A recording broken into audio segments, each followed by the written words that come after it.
November மாதம் 16ஆம் தேதி ஞாயிற்றுக்கிழமை பொதுக்காலத்தில் 33வது வாரம், கடைசி வாரம். அதற்கு லூக்கா 21வது அதிகாரம் 5 to 19 உள்ள வசனங்கள். கோவிலை பற்றி சிலர் பேசிக் கொண்டிருந்தனர். கவிழ்மிகு கற்களாலும் நேர்ச்சி பொருட்களாலும் கோவில் அழகுபடுத்தப்பட்டிருக்கிறது என்று சிலர் பேசிக் கொண்டிருந்தனர். இயேசு இவற்றையெல்லாம் பார்க்கிறீர்கள் அல்லவா? ஒரு காலம் வரும், அப்போது கற்கள் ஒன்றின் மேல் இராதபடி இவையெல்லாம் இடிக்கப்படும் என்றார். அவர்கள் இயேசுவிடம், போதகரை நீர் கூறும்போது எப்போது நிகழப்போகும் காலத்துக்கு அறிகுறி என்ன என்று கேட்டார். அதற்கு அவர், நீங்கள் ஏமாறாதவர் பார்த்துக் கொள்ளுங்கள். பலர் என் பெயரை வைத்துக் கொண்டு நானே அவர் என்று காலம் நெருங்கி வந்துட்டு என்று கூறுவார். பின்பு அவர் பின்னால் போகாதீர்கள். போர் முழக்கங்களும் குழப்பங்களும் கேள்விப்படும் திகழ்வுறாதீர்கள். எனவே முதலில் நிகழத்தான் வேண்டும், பின்புதான் முடிவு வரும் என்றார். மேலும் அவர் அவரிடம் தொடர்ந்து கூறியது, நாட்டை எதிர்த்து நாடும், அரசை எதிர்த்து அரசியலும், பெரிய நிலநடுக்கங்கள், பல இடங்களில் பஞ்சம், கொள்ளை நோய் ஏற்படும், அச்சுறுத்தக்கூடிய பெரிய அடையாளங்கள் வானில் தோன்றும். அனைத்து நிறைவேறும் முன்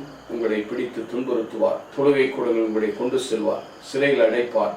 என் பெயரின் போட்டு அரசரிடம் ஆளுநர் இழுத்துச் செல்வார். எனக்கு சான்று பகரவே உங்களுக்கு நல்ல வாய்ப்பளிக்கும். அப்போது என்ன பதிலளிப்பதின் முன்னதாக நீங்கள் கவலைப்பட வேண்டாம். இதை உங்கள் மனதில் இருத்துங்கள். ஏனெனில் நானே உங்களுக்கு உண்மையும் ஞானத்தையும் கொடுப்பேன். உங்கள் எதிரில் எவராலும் உங்களை எதிர்த்து நிற்கவோ எதிர்த்து பேசவும் முடியாது. ஆனால் உங்கள் பெற்றோரும் சகோதர நண்பர்களும் உங்களை காட்டிக் கொடுப்பார்கள். உங்களை சிலரை கொள்ளுவார். என் பெயரும் எல்லாரும் உங்களை விருப்பார். இருப்பினும் உங்கள் தலைமுடி ஒன்று கூட விழவே விழா. நீங்கள் மன உறுதியோடு இருந்து உங்கள் வாழ்வை காத்துக் கொள்ளுங்கள். இருப்பினும் உங்கள் தலைமுடி ஒன்று கூட விழாது. நீங்கள் மன உறுதியோடு இருந்து உங்கள் வாழ்வை காத்துக்கொள். மன உறுதி தேவை. என்னென்ன அடையாளங்கள் நடைபெறுகிறது என்பதை குறித்து எருசலேம் தேவாலயம் உடைத்தெரிக்கப்படும், அப்படிதான் ஆகிவிட்டது. அந்த அடையாளம் இதோ: போர் முழக்கங்கள், எதிர்ப்புகள், நான் தான் அவர் என்று அந்தி கிறிஸ்து போன்ற சாட்சியங்கள், நாட்டை அரசியல் நிலநடுக்கங்கள், பெரிய அடையாளங்கள் எல்லாம் தோன்றும். அப்பொழுது உங்களை துன்புறுத்துவார். தொழுகை கூடத்திலும் ஆளுநரிடத்தில் எடுத்துச் செல்வார். நீங்கள் பதிலளிப்பது என்னவென்று நீங்கள் பயப்பட வேண்டாம். நான் உங்களுக்கு உண்மையும் ஞானத்தையும் கொடுப்பேன். அது மட்டுமல்ல, யாரும் எதிர்த்து நிற்கவும் எதிர்த்து பேச முடியாது. ஆனால் உங்கள் பெற்றோரும் சகோதரியும் நண்பர்களும் உங்களை காட்டி கொடுக்கும். சொந்த குடும்பமே நமக்கு எதிரியாக இருக்கும். உங்கள் சிலரை கொள்ளுவார். என் பெயரின் பொருட்டு எல்லாரும் இருப்பார். ஃபார் மை நேம் சேக் எல்லாரும் உங்களை விருப்பார். ஆனாலும் உங்கள் தலைமுடி கீழே விடாது. நீங்கள் மன உறுதியோடு இருந்து உங்கள் வாழ்வை காத்து, நாம் ஆண்டவருக்குள் மன உறுதியோடு இருந்து வாழ்வை காத்துக்கொள்ள வேண்டும். இந்த அடையாளங்கள் எல்லாம் ஏற்கனவே நடந்துவிட்டது, நடந்து கொண்டிருக்கிறது, இனி நடக்கப் போகிறது. இவர்கள் மத்தியிலும் கூட நாம் வாழ்வில் மன உறுதியோடு ஜெபத்திலே நிலைத்திருந்து விழிப்பாயிருந்து ஜெபத்திலே விழிப்பாயிருந்து நிலைத்திருந்தோம் என்றால் நாம் வாழ்வை காத்துக்கொள்வோம்.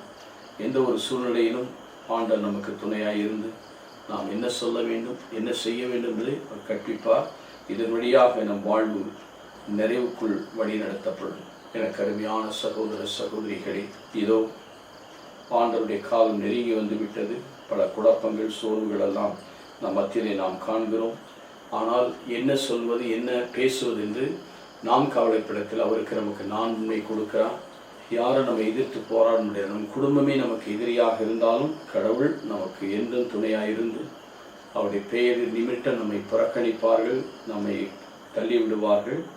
ஆனால் நாம் வாழ்வை ஆண்டவருக்குள் காத்து அவருக்குள் நிறைவு செய்ய நம்மை அழைப்பு விடுக்கின்றார். அந்த அழைப்புக்கு செய்யப்படுத்து நாம் அவருக்குள் காத்திருந்து வாழ்வு பெறுவோமா? நீங்கள் நல்ல ஆண்டவரை, நேற்றும் இன்றும் என்றும் மாறாதவரை நிலைத்திருந்து இதோ மன உறுதியோடு வாழ்வை மக்கள் காத்துக்கொள்ள கிருபை செய்யும். இயேசு இரட்சகருடைய நாமம் பிதா, சுதன், பரிசுத்த ஆவி ஆட்கொள்வாராக. ஆமென்.